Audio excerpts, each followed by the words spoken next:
So today I'm going to be doing a quick haul, and when I say quick, it is a 14 plant Folia House haul. You guys, if you've seen my previous haul, you know how much I love Folia House.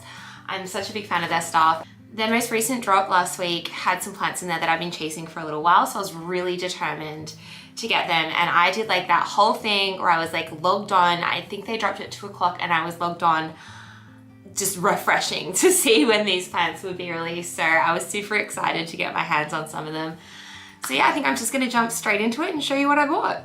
So the first plant I'm gonna show you today is a Calesia Pink Panther. I'm not sure if I'm pronouncing that right, but I think it's pretty obvious why I bought this little one. I mean, the color, look at the color. It's absolutely stunning. There's this beautiful lilac-y pink lilac. I'm probably blind. I'm wearing my glasses today. You can see this is not a 20/20 vision situation. I think it's a relation to the Wandering Jew. I could be wrong. Just throwing things out there today. Oh, roast me. I think I'm going to have a go at propagating him at some point. I'm not entirely sure how I would go about that, but I'll definitely figure it out. So the next two plants I got were Fittonias. I got a pink star and a white Anne. These guys have super beautiful, I'm dropping soil everywhere, super beautiful foliage. I love the patterning on each plant. Folia House always have these really great baby plants. They're super cheap and it's a really inexpensive way to introduce new species into your house. So I got both of these as babies, all up I think it was $12. Nothing crazy. The patterning, especially in the pink star, I like how you've got like the green in some of the newer leaves, and in the older, more mature leaves, there's this beautiful pink patterning against the dark green. Next plant that I got is a Calathea Dotty. Now, this is probably my fourth Calathea at this point. I think I figured out how to not kill them and how to not get them to go, well, how to get them to not go super crispy, more like it. Because I've experienced many a crispy Calathea, if I'm honest. I'm definitely not perfect when it comes to these guys, but what I have learned, if I pass on any tip for a Calathea, keep it humid. I've noticed that the second I don't keep it humid, those leaves tend to start crisping up and it's just a disaster. Because one thing I don't like is a crispy goddamn leaf. But this guy, super cute. I really love the coloring. This really dark foliage with the pink through it is super interesting. I can't wait to see him get a little bit bigger. Again, this is one of those, you know, cheaper baby plants, but I love a baby plant. What can I say? Keeping in the spirit of going through the baby plants I bought, the next one is a Peperomia Xanadu. This will be my third Peperomia. I'm really starting to enjoy them, to be honest with you. I found them super easy to take care for. They're growing really well for me, which is awesome. I'm super impatient, so having plants isn't always the best kind of hobby to have. My dog's about to start scratching. We'll hold. Thank you. You go sit. Yeah, I find that Peperomia grow really well for me. I'm super impatient and I hate anything that takes a long time to grow. Look, I don't hate it, but it's not ideal for me. So having something that grows really quickly and that I'm getting that kind of instant hit from, look, I'm here for it. Let's be honest, I'm here for it. So next to the baby plants is a Chinese money plant. I have been looking at getting one of these for ages and haven't. When I saw him there cheap, I wasn't not going to buy him, to be honest with you. He's super healthy, lots of new growth. The foliage on there is, look, at this point, pretty well flawless. I was gonna ask one of my friends for a cutting of hers. However, we've been in lockdown and she is like too far away for me to go and visit right now and steal cuttings from. Hi Kat, if you're watching.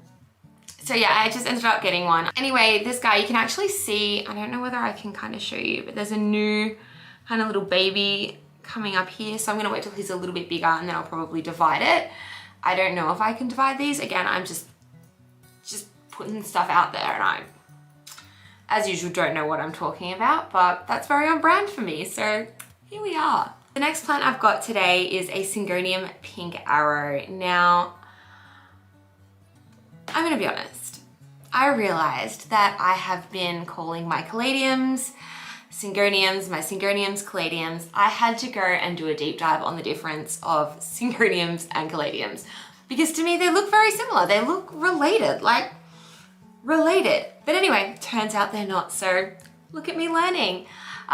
This guy is a pink arrow, so you can see here that there's the pink in the foliage. I do want to kind of find out how to really nourish that pink coming through. I do want to see more pink.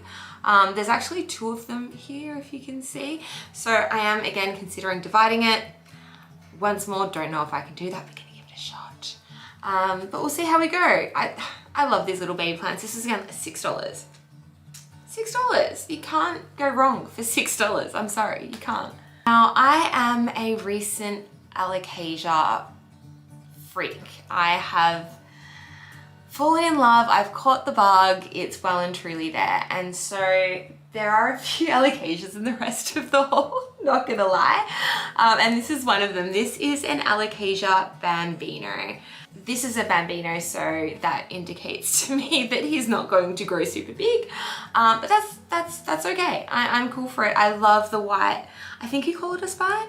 Like the white spines against the dark foliage. I think that contrast is really pretty to look at. And yeah, let's hope I don't kill him. Okay. The next 2 plants I'm going to bring in together because they are the same plant. I just have a big one and a small one. So the next plant I have here are Alocasia amazonica. I have a smaller one here. He's got 3 leaves. He looks super healthy and happy. And you can see underneath towards the back of the leaf, I'm not good at this, but that is so pretty. And I've also got a bigger one as well. I do actually want to get a Frydek next, I think. And I've also fallen in love with a Pharaoh's mask. I'm not sure whether it's an Alocasia, I'm pretty sure it is. That seems to be a lot more difficult to get my hands on. So if you can help me get my hands on that, like comments below, secrets. Next one I have is the String of Beans. I have been wanting something like this. I was looking at a string of pearls, but I honestly find the bean shape just more attractive to my eye. It may not be more attractive to your eye, but personally I quite like it. There's a lot of growth coming through here. We've got a few new bits. And we've got lots of draping as well. I do want to learn, like with all of these plants, how to propagate them, how to divide them. I think I can see here, and people who have these might know a little bit more than I do. But if I can just turn that around a little bit for you, you can see, I feel like that could be a node or an aerial root. I feel like I could propagate from this, but I don't know. But we'll find out. Don't worry, we will find out. I don't actually have many trailing plants. I've got a few vines that I'm trying to teach to trail, but they just seem to want to grow upwards and not downwards, no matter how much I try and help them. So to have this guy who just wants to trail is nice. I think I might put him on a bookshelf. He feels like a bookshelf kind of guy. What do you think? So the next plant I have is the Oxalis triangularis, and this is actually what made me want to do this haul. I have been wanting one of these for a while. They've been harder to get, and I don't know whether I've been seeing people scamming, but I've seen some ones with really dark leaves. You see there is kind of like the lighter purple in the middle of these leaves. Someone was calling it variegation. I don't think it is, but maybe it's variegated, who knows? That seems to be the buzzword at the moment, as we all know.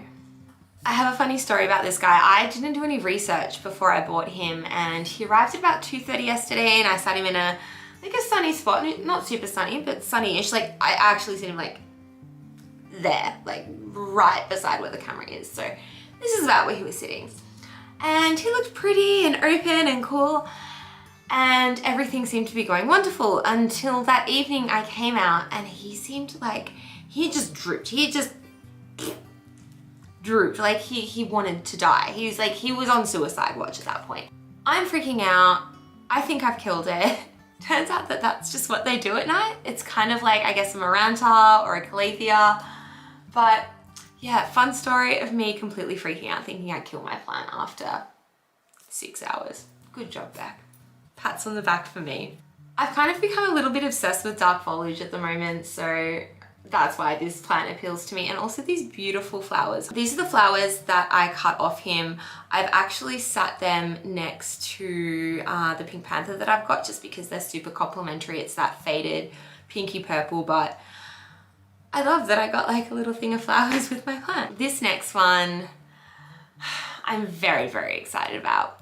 This is an Alocasia Zebrina, and if you look at this right here, you can see why it is called a Zebrina. So beautiful, so interesting to look at. We've established your girl likes an interesting plant. So I couldn't not get this guy, and he was, again, harder to get like some of the other ones I've been wanting have been. So I was super stoked to get my grubby little paws on him. He's absolutely beautiful. I think I'm gonna have to put him in a sunnier spot. I did read somewhere, and if you guys know about this, please let me know, that spraying aroid leaves, sorry, let me start again. Spraying Alocasia leaves can cause bugs and rot on the leaves. But then I read that this guy loves a good misting. So last but definitely not least is this big elephant ear. When I say big, I mean he's not huge, but he's pretty, he's in a pot the size of my head. So I'm considering that on the bigger side. He is a purple elephant ear Alocasia. Very nice. He did suffer some damage in transit to Folia House. They were so great when they let me know that he had experienced some transit damage. It wasn't like some random email that ended up in my junk folder. They sent me a text message, they sent me photos. They were super thorough and super clear on what had gone on. They gave me the option to either get him a little bit cheaper or to just have a refund and not have him at all. But I was pretty certain I wanted him, and to be honest, it's fine. It's fine. Some people might freak out about it. I'm not. That could be my famous last words. But like I said, I'm super happy with him. I think he's gonna do well. And again, Folia House, you have my soul. If anyone, especially if you're in Melbourne, Australia, their shipping is so quick, so fantastic. You can track it like constantly. I love that because I'm that kind of person. The plants are super inexpensive, and even for some of these rarer, harder to get ones, they're not the kind of place that is going to try and money gouge you. I feel like they really want everyone to enjoy their houseplants as much as they do, and that's really important. Plus, coming out of a lockdown, it's really important that we support local business as much as we can, and that's a really big part of the reason I didn't go to Bunnings. I didn't go to, you know, bigger Kmart, bigger stores that sell plants and things like that. I really wanted to support local business. So again, check out Folia House. I could not recommend them enough. I think this weekend I'm going to be going around to a few nurseries and trying to spot a variegated Monstera before anyone else does. I don't really know if that's going to work for me, but we can always try. We're trying. Just before I go, I don't know whether I want to do like a big walk around my house and meet all of my plants at once. I was also thinking that we could do a plant each week, a couple each week, kind of talk you through, especially the more established plants, or the plants that I'm super comfortable with owning, the things that I've learned. Again, I'm not an expert, I'm not qualified, I am just a regular person that has an addiction. If you prefer a big plant tour, or if you prefer me to break it down a little bit, let me know, leave a comment down below, and have a great day. Thanks guys, bye.